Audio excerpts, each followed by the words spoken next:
A fireworks show with no scheduled date. A wedding dress from a wedding that never actually happens on screen.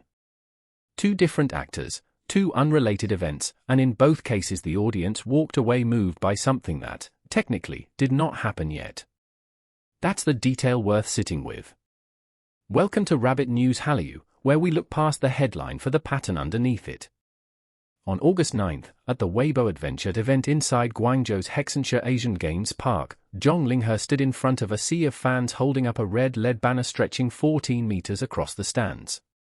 He read the whole message out loud, then admitted with a laugh that he genuinely liked it, singling out that banner specifically. He bowed, said thank you more than once, and then made a promise that had nothing to do with the banner at all. Someday, he said, he would arrange a real fireworks display and let fans light it themselves. Not tonight. Not on a fixed date. Just the right place, and the right time. On the same week, on the other side of the C-ent news cycle, Tian Xiwei appeared at a promotional event for her drama Genius Girlfriend wearing a simple white dress and a lace veil. There was no elaborate embellishment, no exaggerated silhouette, just soft floral hairpieces and her signature straight-cut bangs framing the whole look. It photographed beautifully. It also had almost nothing to do with anything that had aired. According to the promotional messaging around the event, this look was built specifically as a post-production reward, something created after the fact to make up for an engagement in the drama that ends in disappointment rather than resolution. Here is the part most coverage skipped over. Neither of these was really about the object in front of the camera. The fireworks weren't the story. The dress wasn't the story. What both moments share is a company and a performer stepping outside the boundaries of what already happened and manufacturing an emotional payoff that the original material didn't provide.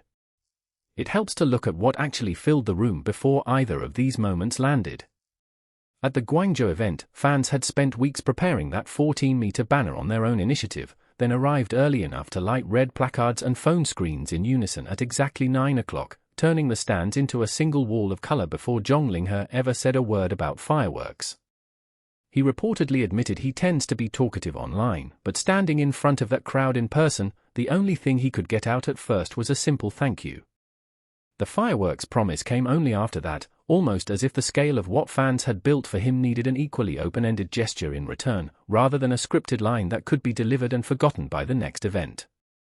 Start with Zhang Linghe's promise, because the wording matters more than it seems. He didn't say next month. He didn't say this year. He used a phrase that translates roughly to when the location and timing are appropriate, a deliberately open-ended commitment. Real fireworks displays in China require venue approval, public safety clearance, and environmental sign-off, which is not a small bureaucratic footnote. It's the reason an artist would choose vague language over a concrete date in the first place. He wasn't being evasive. He was making a promise he could plausibly keep, while leaving enough room that the promise itself becomes an object fans can hold onto indefinitely. That's worth pausing on, because it flips the usual logic of a promotional promise. Normally the goal is to get a fan excited about something that's coming soon. Here, the goal seems to be almost the opposite, sustaining anticipation with no expiration date. Fans on Chinese social media describe themselves as willing to wait without pressuring him, specifically because his track record of following through on smaller commitments, like consistently acknowledging fans at previous events in cities such as Nanjing, made the open-ended promise feel credible rather than hollow. In other words, the incompleteness of the promise is not a flaw in the moment.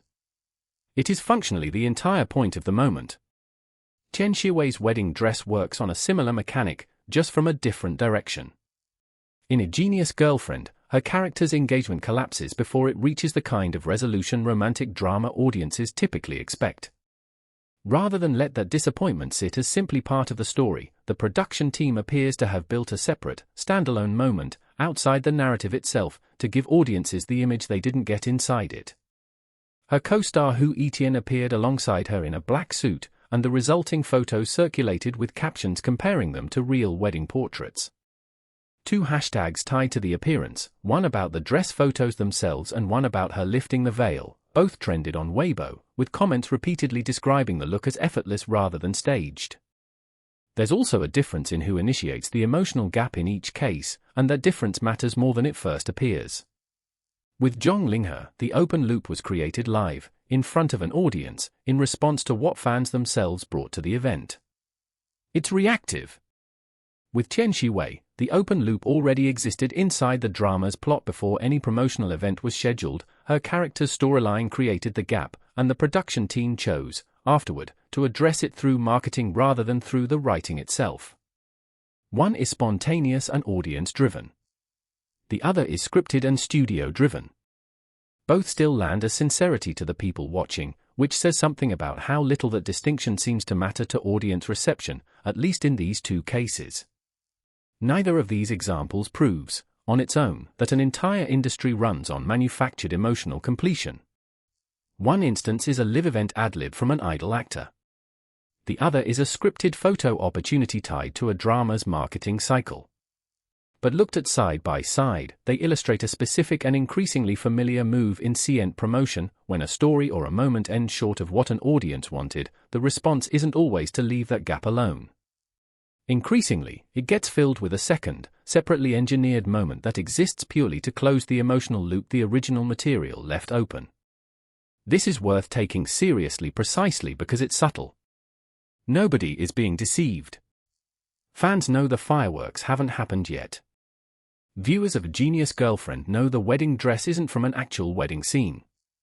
The transparency is part of what makes it work. This isn't manipulation dressed up as spontaneity, it's a visible, almost collaborative act of narrative repair.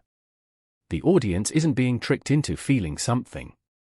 They're being invited to participate in resolving a story that the drama, or the schedule, or the venue logistics, didn't get to resolve on its own. That reframes what these two moments are actually selling. It isn't a fireworks show, and it isn't a photo shoot. It's the experience of an open loop being acknowledged and, eventually, closed, on a timeline the artist or the production team controls rather than the one the original story or event dictated. For Zhang Linghe, that control shows up in the vagueness of right place, right time. For Tian Xiwei's team, it shows up in the decision to stage an entirely new scene that the show never filmed, simply because the drama's actual ending left something unresolved. There's a broader entertainment industry thread here, though it deserves a careful hedge rather than a sweeping claim. This isn't proof that all of C-ent marketing runs on deferred payoff as a formula. What it does suggest is that, in at least these two cases, audience disappointment or unresolved anticipation isn't treated as a dead end to move past quickly. It's treated as raw material, something that can be picked back up later and converted into its own standalone content moment, sometimes months or years after the fact.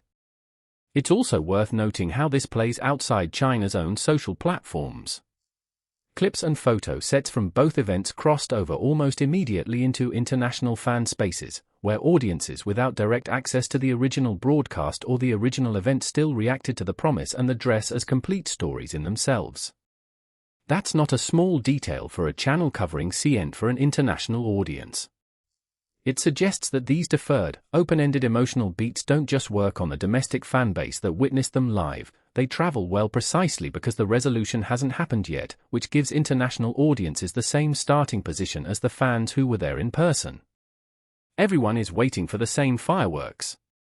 Nobody has seen them. Go back to where this started. A fireworks show with no date. A wedding dress from a wedding that never aired. Neither one is really about pyrotechnics or lace veils.